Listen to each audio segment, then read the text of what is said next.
What if the person who acts like they don't need you is actually the one thinking about you the most at night? What if the one who pulls away the hardest is the one lying awake, replaying every single moment with you? Stay with me, because what I'm about to share is going to completely change how you see avoidant behavior forever. And if you've ever loved someone who ran from you, this is going to hit differently than anything you've ever heard before. Before we go any further, drop the word night in the comments right now. And if you're not subscribed yet, please do it. We are working toward 1,000 subscribers, and we are genuinely not close yet. Every single sub matters more than you know. Now let's get into this. So let's talk about what actually happens when an avoidant person misses you. And I mean really misses you, not the surface level stuff, not the stuff they'll ever admit to anyone, including themselves. I'm talking about the raw, quiet, private moments that happen when the world goes dark and there's no distraction left to hide behind. Because here's the thing about avoidant people that almost nobody talks about. They feel everything, every single thing. They feel it deeply. The difference between them and you is not that they feel less. The difference is that they have spent years, sometimes decades, building an internal system that tells them feeling is dangerous, that needing someone is weakness, that missing someone puts you in a vulnerable position that will eventually destroy you. And they believe that story. They have lived inside that story for so long that it feels like the truth. So when they miss you, when they genuinely ache for you, they don't reach out, they don't call, they don't text, they do something else entirely. And that something else is what we are going to talk about today. Let's start from the beginning so you really understand what's happening inside this person's mind. The avoidant person in your life, whether that's an ex, a partner who keeps pulling away, or someone who runs hot and cold with you, did not become avoidant because they are broken or bad or incapable of love. They became avoidant because at some point in their early life, probably very early, love came with a cost. Maybe the people who were supposed to love them were inconsistent. Sometimes warm, sometimes cold, sometimes there, and sometimes completely gone. Or maybe expressing need was met with dismissal, cry and get ignored, ask for comfort and get told to toughen up, show vulnerability and watch the person you love pull away from you. So their nervous system did what nervous systems do. It adapted, it learned, it said, okay, I see how this works. If I need people, I get hurt. So I will stop needing people. I will become the person who doesn't need anything from anyone. I will become self-sufficient. I will become the person who is always fine. And they got really good at it. So good that even they started to believe it. They walk through their days feeling independent and in control. And when someone gets close, when someone starts to matter, something in them gets triggered. That old alarm system goes off. It says, danger. This person is getting too close. If you let them in completely, you will be destroyed when they leave. So push them away before they can leave on their own. And they do. They pull back. They go cold. They create distance. They find reasons to be busy, reasons to be irritated, reasons why this relationship is moving too fast, or why they just need space. And you standing on the other side of that wall wonder what you did wrong. You didn't do anything wrong. Their wall was built before you got there. But here's where it gets interesting. Here's what nobody is telling you about what happens inside the avoidant person after they've pushed you away, or after you finally walked away, or after another night has gone by where they acted like you don't matter to them. The sun goes down, the distractions run out, the phone gets quieter, the work is done, the podcast ends, the show is over, and they are alone with themselves. And that's when it starts. The first thing that happens is something they don't even recognize as missing you at first. It shows up as restlessness. They can't settle. They move from room to room. They pick up their phone and put it back down. They open their fridge and close it without taking anything. They feel a low-grade discomfort that they can't quite name, and they don't want to name it because naming it means admitting something. They are not going to admit it yet, so they try to outrun it. They scroll through their phone. They put on something to watch. They try to distract themselves into numbness, and sometimes it works for a while. But then something happens. A song comes on that reminds them of you, or they see a meme you would have found funny, or they read something and their first instinct is to send it to you. And for just a second before the wall goes back up, they feel it. They feel the pull toward you, and that pull terrifies them. Because for an avoidant person, longing is not just an emotion. It is evidence of vulnerability. And vulnerability in their internal world is the beginning of pain. So they feel that pull and then they do something very specific. They turn toward anything that replaces it. They will reach out to someone else, not because that person matters, but because the contact quiets the ache temporarily. They'll text a friend. They'll respond to someone who's been in their messages. They'll scroll dating apps not because they're looking, but because looking gives them a feeling of control that longing does not. This is not them moving on. This is them managing. This is them doing what they have always done, which is choosing the illusion of control over the reality of emotion. But here's the part that people miss. While they're doing all of that, while they're distracting and managing and deflecting, a part of them is thinking about you. It is not the loud part of their mind. It is the quiet part, the part that they don't let speak very often. And that part is doing a very specific thing at night. It is replaying. Avoidant people, when they miss someone, replay moments. They don't think about the future with you because thinking about the future means allowing hope, and hope means risk. But the past feels safer because it already happened and they can't be hurt by it anymore. So they go back there. They replay the good moments, the specific ones, not the big dramatic ones, but the small quiet ones that snuck through their defenses when they weren't paying attention. The way you laughed at something unexpected. The time you sat together in comfortable silence and it felt like something they had never let themselves have before. The conversation that went deeper than they meant to let it go. The moment where you looked at them in a way that made them feel genuinely seen. Those moments live inside them. And at night, when the armor is down just a little bit, they go back to those moments. They don't reach out, but they go back there. And then they do something else that is so quietly heartbreaking that I want you to really hear this. They check on you without contacting you. They look at your social media. They watch your stories. They look at your profile not to engage, but to see, to know you're there, to confirm that you exist and that you are okay, and that they haven't completely lost access to you. Even if they are the one who created the distance, even if they are the one who pulled away, they still look because here's what avoidants want that they will almost never ask for. They want proximity without vulnerability. They want to feel close to you from a safe enough distance that they won't get hurt. They want the warmth of you without having to risk the exposure that comes with truly reaching for you. So they hover, they orbit, they watch from a distance, and they tell themselves it doesn't mean anything. They tell themselves they're just curious. They tell themselves they're fine. And then they put the phone down and lie in the dark, and the quiet gets loud. This is the moment. This is the moment where everything they've been pushing down all day starts to surface, and they lie there and they feel it.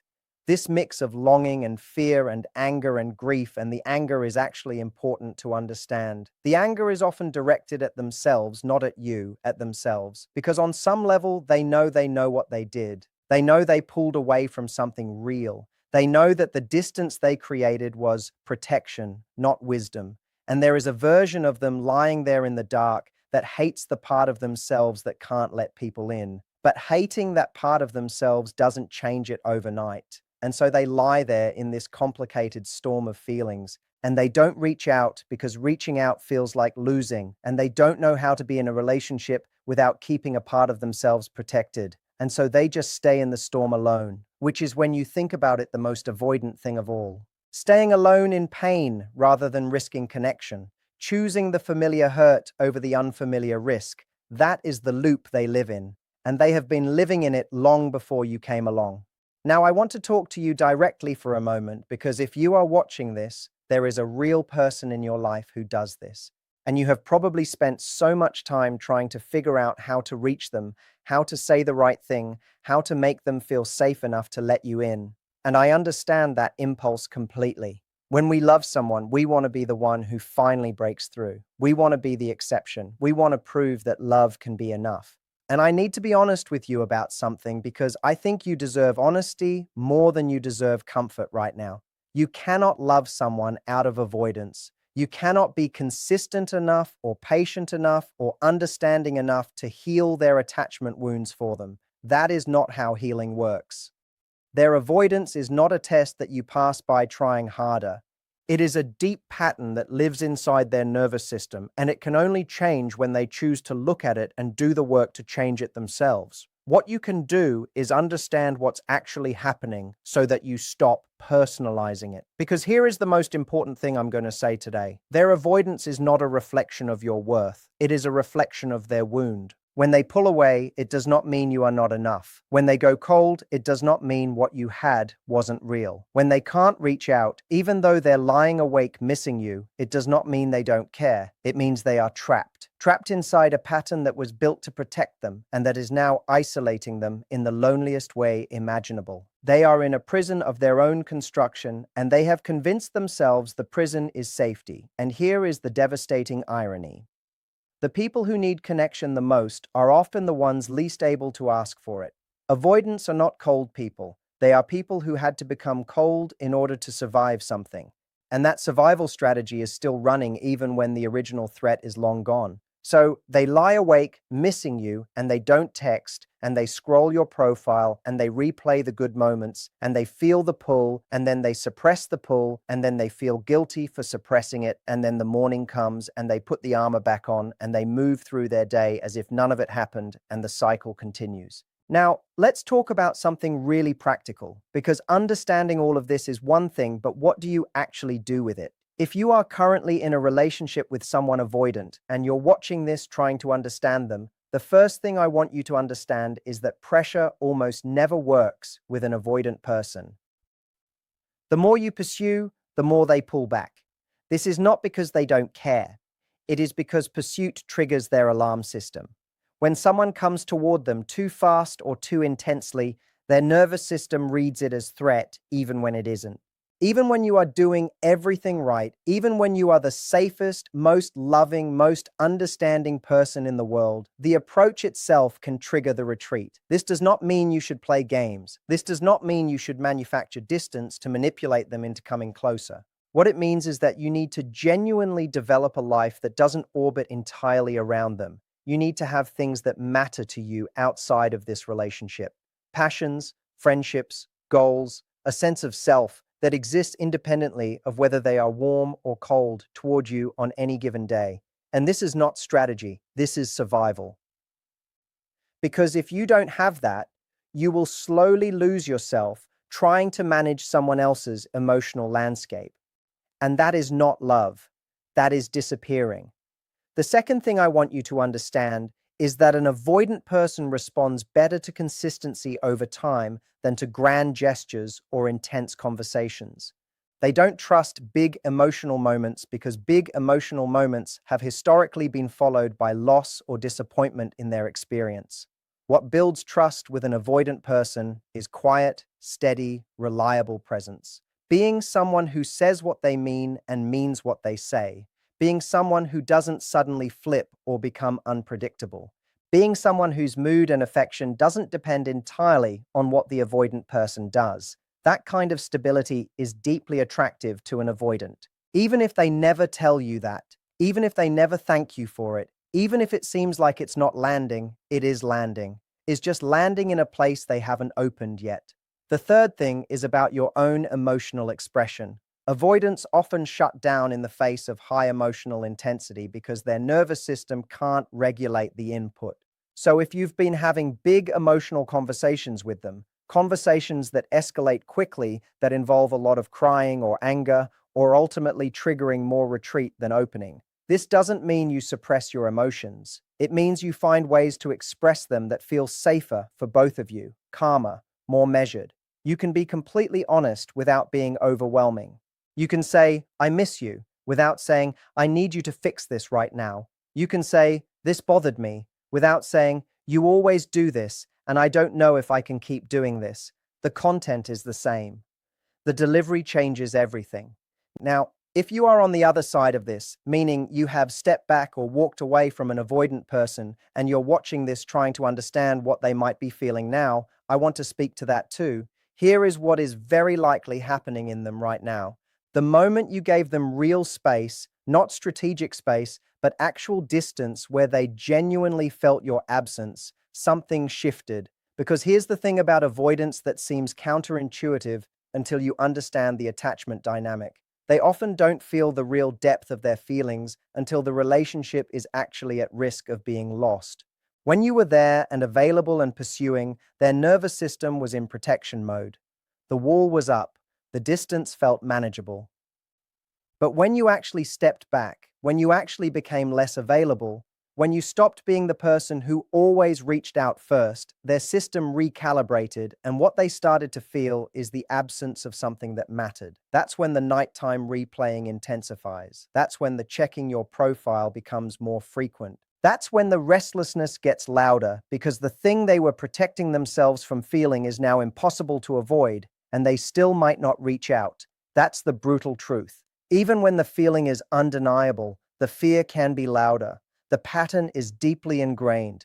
The thought of reaching out and being vulnerable, the thought of saying, I was wrong, or I miss you, or I made a mistake, that feels so enormous to them that they choose to stay in the discomfort of absence rather than risk the exposure of honesty. But some of them do reach out. Some of them reach the point where the longing becomes louder than the fear. And when they do, it is usually not with a big declaration. It is usually something small, a meme, a memory, a hey, I was thinking about this thing, something with plausible deniability, something they can retreat from if it doesn't go well. That small reach is not nothing. For an avoidant person, that small reach is enormous. It means they sat with their fear and did it anyway. It means something got through the wall. And what you do in that moment matters more than almost anything else in the dynamic. Because if you respond with relief so intense that it overwhelms them, if you immediately leap back into the level of emotional intensity that existed before, they will likely retreat again. The window is fragile, and it requires a gentleness that honors how hard it was for them to open it. You can be warm without being desperate. You can be glad without making them responsible for your emotional state. You can open the door without rushing through it. This is the skill, and it is genuinely a skill. It takes practice and self-awareness and a lot of internal work to respond to an avoidant person's reaching out without either punishing them for the time they were gone or rewarding them in a way that collapses the space too quickly. Now, I want to zoom out for a second because I think we need to look at this from a wider angle. We have spent a lot of time inside the avoidant person's experience tonight, and that's important because understanding someone is always the first step toward relating to them wisely. But I never want that understanding to come at the cost of your clarity about what you actually need. Because here is the question you have to ask yourself honestly, not the version of the question that is softened by hope or by how much you love this person, the real version. Is this relationship meeting enough of your needs to be worth what it costs you? Not perfectly. Relationships are never perfect, but enough. Are you getting enough warmth, enough presence, enough reciprocity, enough emotional access that staying makes sense? Or are you slowly starving while understanding why they can't feed you? Understanding avoidance does not obligate you to endure it forever. You can have complete compassion for someone's wound and still decide that the relationship the wound creates is not something you can build a life inside of. Those two things are not in conflict. You can love someone and release them. You can understand someone and choose yourself. That is not giving up. That is wisdom. And sometimes the most powerful thing you can do for an avoidant person is to love them clearly enough to tell them the truth. To say, I see you. I understand why you do what you do. And I also need more than what you're giving. Not as a manipulation, not as a threat, as a simple, honest, self-respecting statement of your reality. Some avoidant people, when met with that kind of clear and loving directness, something shifts because in their experience, people either tolerate the distance or blow up about it. They don't often encounter someone who can hold both things at once, who can say, I care about you, and I also know what I need. That combination is rare, and for an avoidant person who has spent their life waiting for the other shoe to drop, encountering someone who is both gentle and clear and grounded in themselves can be genuinely disarming. It doesn't guarantee anything, but it is the closest thing to a real opening that exists. So let's bring this all the way back to where we started. The avoidant person in your life lying awake at night replaying moments with you, checking your profile, feeling the pull, suppressing the pull, feeling guilty, lying in the dark in a storm of things they won't say. They feel more than they show. They miss more than they admit. They want more than they ask for. And they are on some level afraid of all of it. That is the truth. And it is both heartbreaking and clarifying at the same time because knowing this means you can stop wondering if you imagined it. You didn't. The connection was real. Their feelings are real.